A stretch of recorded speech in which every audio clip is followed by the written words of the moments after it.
Hi everybody. I hope this one's short. Um, I just have been thinking and letting my mind wander because the weather outside is horrible. Um, and I keep catching things on television. We get nothing out here but the most basic cable. It's horrendous. It's horrendous. And it's upsetting and it's depressing too. And I was wondering today, how is it that an antisocial or sadistic or psychotic person, a young one, a developing one, can do something as awful as, and I'm not going to freak, it's bad enough. I'm going to paint you a make-believe picture of a puppy.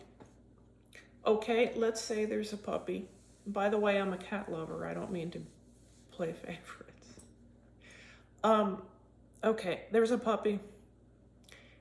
And let's say this kid is 8.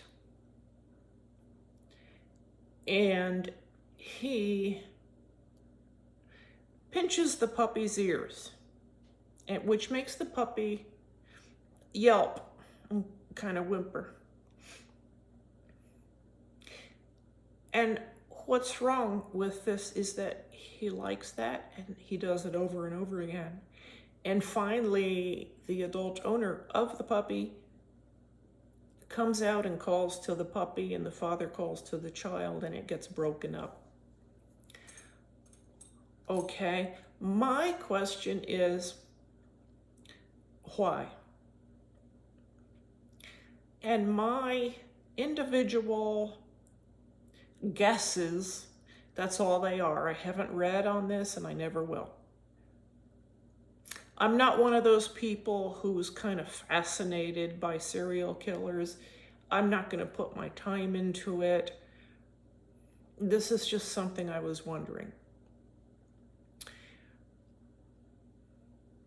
I tried to put myself in the place of that 8-year-old, and I tried to identify with him and think,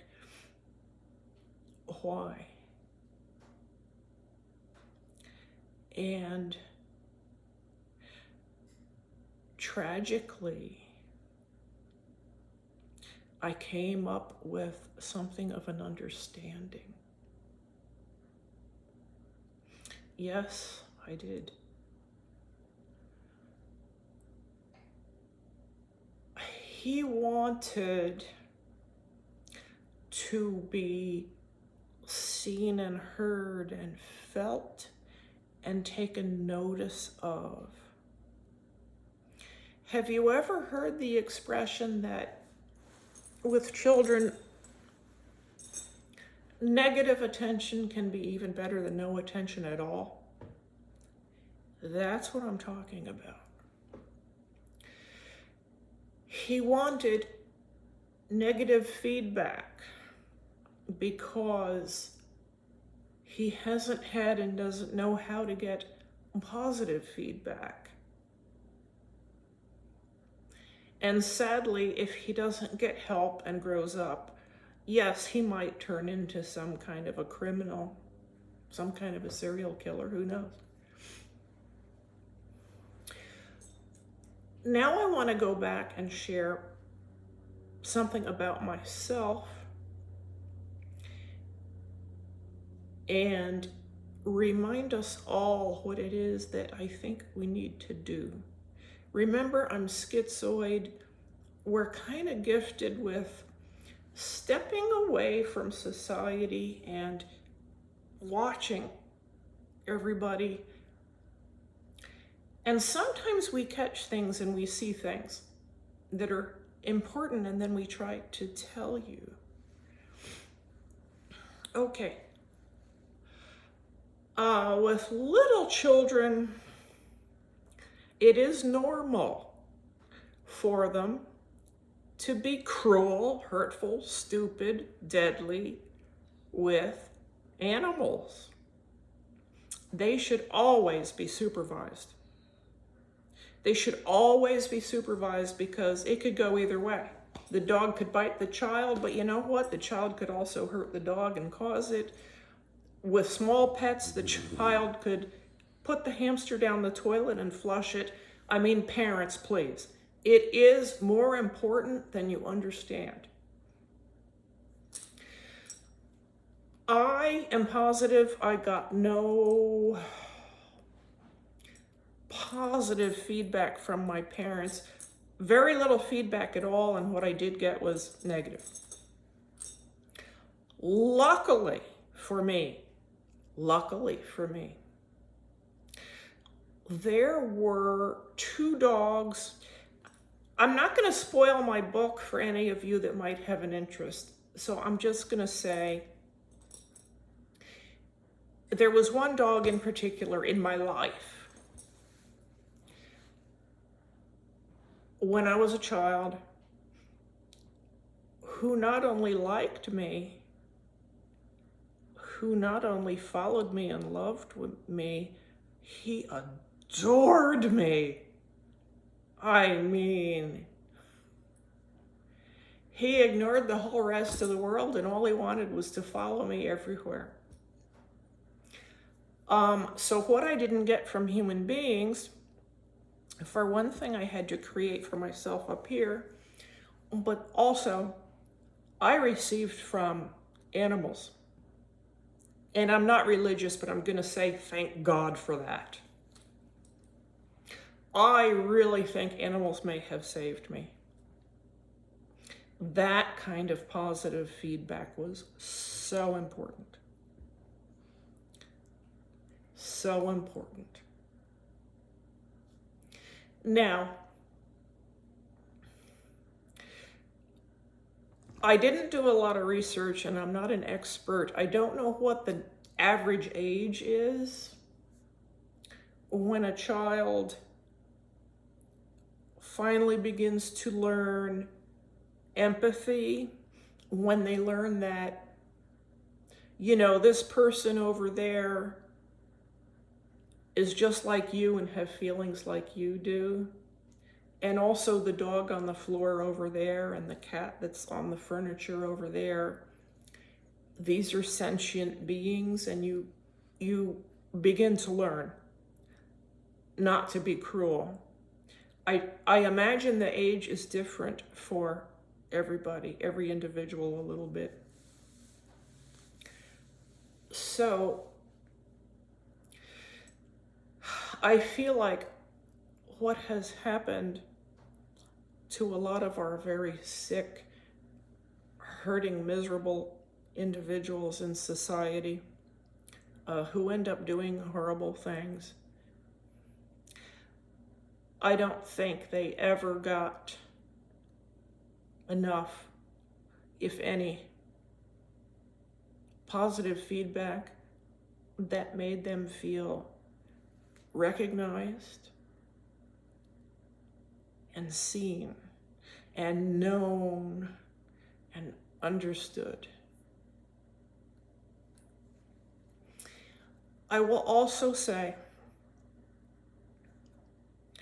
I'm appalled at how many people in this supposed predominantly Christian society are willing to label young children as potential serial killers. They're serial killers in the making.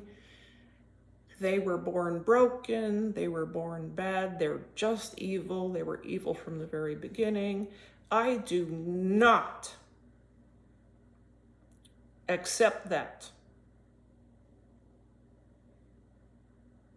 You're making no sense. I don't know what God you think you're worshiping, but I do not accept that.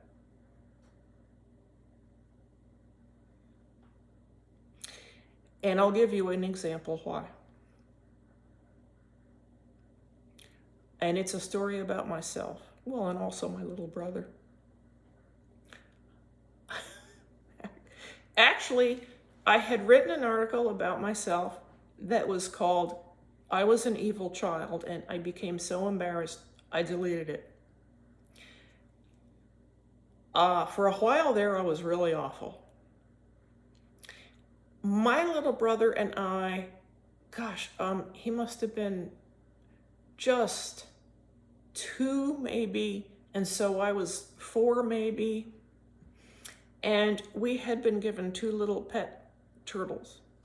You know, the cute little green baby ones that are about maybe 4 inches all together with the tail, maybe 4 inches in size. And we weren't supervised, and we were teaching them to go up and down the stairs. I hope we weren't racing them. Like, you know, I can't really remember the motivation that well going back that far. Thank God the stairs were carpeted. So we were taking the 2 little turtles, putting them on the top step, and giving them a shove. And of course, the stair riser was way ridiculously too big for the turtles to do anything with. And they would tumble, and they would tumble head over heels. Sometimes the poor little things would even end up taking another step, falling. And we were doing this up and down the stairs. Gosh, I hope it wasn't too long. The turtles were okay. They were okay because of the carpet. We actually loved them. And I can give you more examples, but what I'm trying to say right now is it's normal for very young children to hurt animals when they do not know any better. They simply don't know any better yet. It comes later. And one of the things that we just must understand is why do some children never get it? Why doesn't compassion and the ability to put yourself in the shoes of someone else ever happen for these people? I guess that would include narcissists. We need to be putting our time and energy and emotions and money and everything into that. It's tremendously important. So,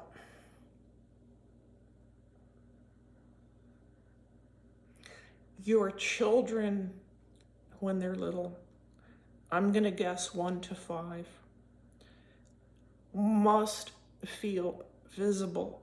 They must feel heard. They must get positive feedback. Honestly, you need to hug them. You need to praise them frequently. If you have to put them in daycare, which I realize these days is most people, you just have to.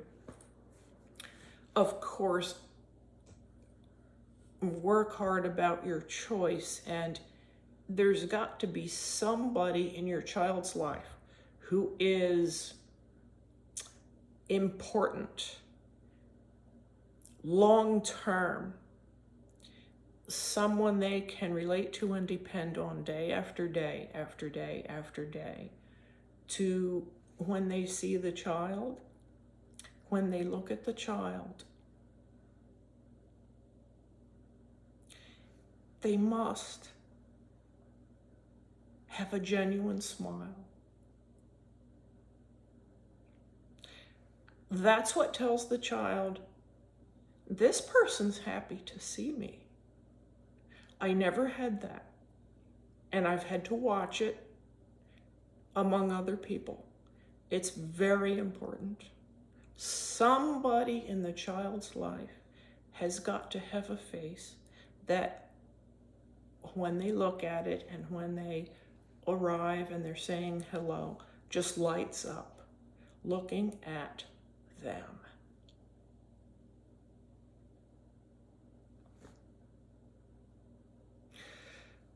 All right, I think I covered it. You have a great evening, everybody. See you soon.